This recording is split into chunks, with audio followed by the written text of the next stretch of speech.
Dans cette séquence, nous allons vouloir résoudre l'équation différentielle x secondes moins 2x' plus 5x égale 5 cosinus t. Faites une pause sur la vidéo, cherchez tout seul, puis venez voir si vous avez juste.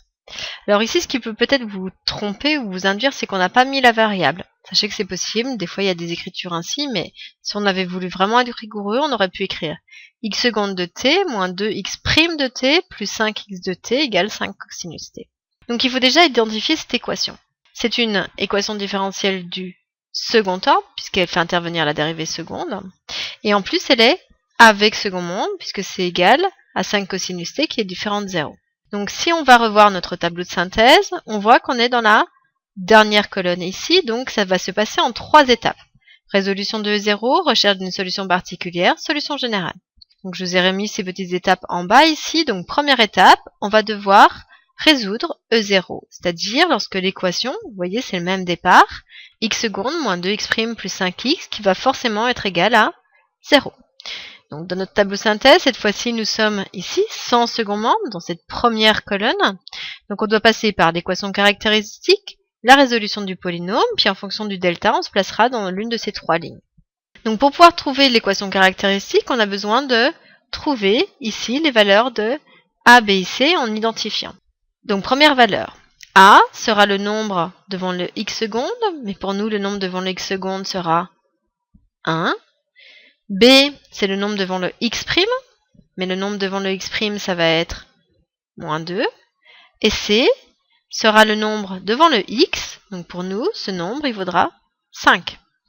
Donc l'équation caractéristique sera de la forme AR carré plus BR plus C égale à 0, avec les valeurs A, B, C qu'on a trouvées, nous.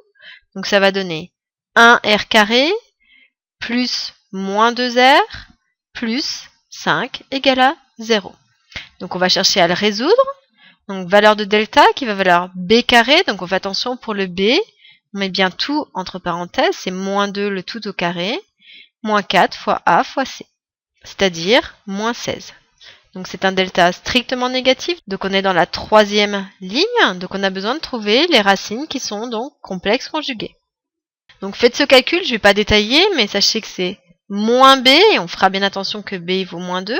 Moins i racine de moins delta sur 2a, ou moins b plus i racine de moins delta sur 2a. C'est-à-dire qu'en simplifiant, vous avez dû obtenir 1 moins 2i et 1 plus 2i qui sont bien complexes conjugués. Donc, ces deux solutions, en fait, il va falloir bien les mettre sous une jolie forme, puisqu'on nous dit R1 est de la forme alpha plus i bêta et R2 est de la forme alpha moins i bêta. Donc, c'est-à-dire que ici, je vais devoir reconnaître qui est la partie réelle et qui est la partie imaginaire. Donc alpha, c'est la partie réelle, c'est le nombre sans le i, c'est-à-dire 1. Et bêta, c'est la partie imaginaire, c'est le nombre qui va avec le i. Donc par convention, on prendra le bêta qui va être positif, c'est-à-dire 2. Donc on n'a plus qu'à remplacer dans notre formule. Les solutions de E0 seront de la forme x de t, pardon, excusez-moi, c'est pas y de t, mais x de t, égale à exponentielle de 1t, puisque alpha il vaut 1, facteur de lambda cosinus bêta, mais bêta chez nous il vaut 2, plus mu sinus de t. Donc nous avons trouvé les solutions générales de E0. Donc nous avons fait la première étape ici.